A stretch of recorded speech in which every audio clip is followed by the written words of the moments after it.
जग्गा किन्दाखेरि के कुरामा ध्यान दिनुपर्छ तपाईँले किनेको जग्गा फेरि कतै गलत पो हुन्छ कि तपाईँले किनेको जग्गामा चाहिँ अब घर नबन्ने हुन्छ कि त्यसलाई चाहिँ ख्याल गर्नुपर्ने हुन्छ। अब जग्गा किनिसकेपछि चाहिँ यदि त्यहाँ चाहिँ नजिकै खोलानालाहरू छ, खोलानालाहरू भएको बेलामा चाहिँ त्यहाँ मापदण्डहरू चाहिँ छुट्टै हुन्छ।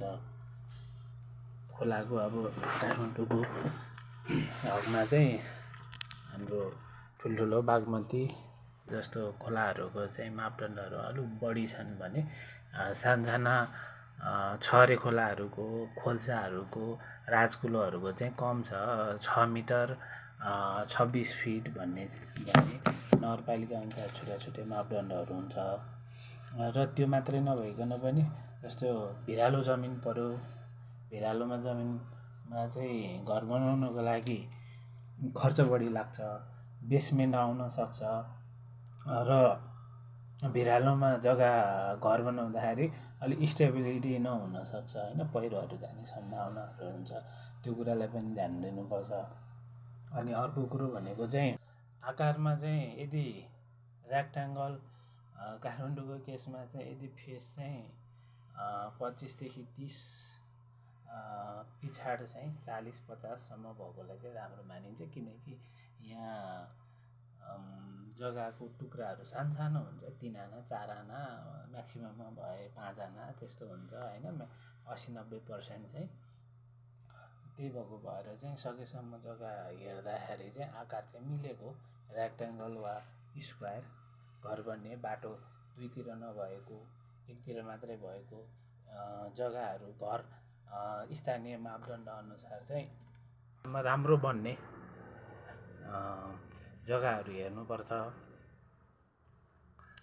त्यस्तो हेऱ्यो भने चाहिँ घर राम्रो बन्छ, तपाईँले सोचेको जस्तो डिजाइनको घर बन्छ होइन।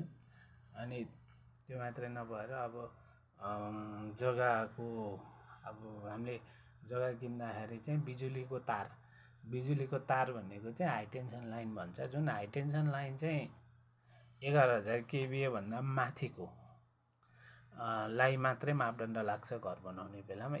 यदि 11,000 kVA छ भने चाहिँ अब जस्तो मिनिमम 5 फिट होइन, 5 फिट त्योभन्दा माथि गयो भने चाहिँ 22,000, 66,000, 132,000 kVA, 220 त्यसरी जान्छ।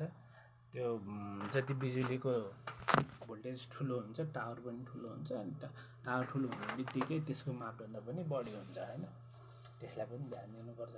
हाइवेतिर वा ठुलो बाटोमा जसले जग्गाहरू किन्नुहुन्छ त्यो उहाँहरूले किन्नु हुँदाखेरि चाहिँ त्यो जग्गामा चाहिँ सरकारले अहिले चाहिँ सडकको चाहिँ ROW भन्छ, बाटोको क्षेत्राधिकार।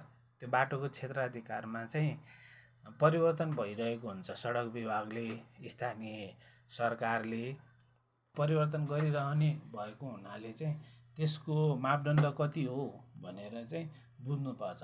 नगरपालिकाको, स्थानीय सरकारको चाहिँ राजपत्राङ्कन हुन्छ, राजपत्राङ्कनमा चाहिँ त्यो नगरपालिकामा लागू हुने क्षेत्राधिकार बाटोको ROW चाहिँ समावेश गरिएको हुन्छ भने ठुल्ठुलो फिडर रोडहरू, हाइवेहरू जुन प्रस्तावित हुन्छन् त्यस्तो चाहिँ सडक विभागले, मन्त्री परिषदले नै निर्णय गरेको हुन्छ।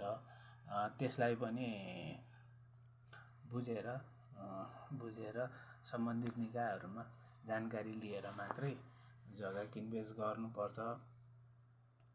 अनि अर्को कुरो प्रब्लम भनेको चाहिँ जग्गा बाटो हुन्छ, फिल्डमा चाहिँ बाटो हुन्छ, मान्छेले बाटो नहेरिकन त जग्गा धेरै किन्दैनन् पनि।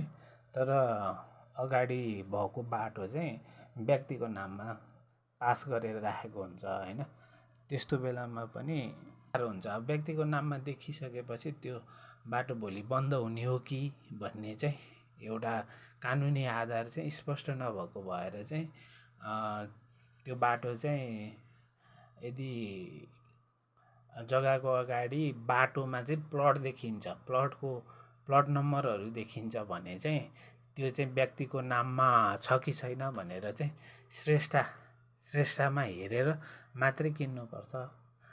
त्यो भयो भने तपाईँलाई नक्सा पास गर्न पनि सजिलो, तपाईँहरू सधैँको लागि चाहिँ तपाईँहरूलाई राम्रो हुन्छ र कुनै डिफल्ट आउँदैन। जग्गा घर भने चाहिँ जिन्दगीमा एकचोटि बनाइने चिज हो, त्यसले चाहिँ त्यो भएको भएर चाहिँ अलिकति ध्यान दिएर सबै बुझेर प्राविधिकहरूसँग सरसल्लाह गरेर योसँग रिलेटेड एक्सपर्टहरूसँग चाहिँ सरसल्लाह गरेर जग्गा किन्नुपर्छ।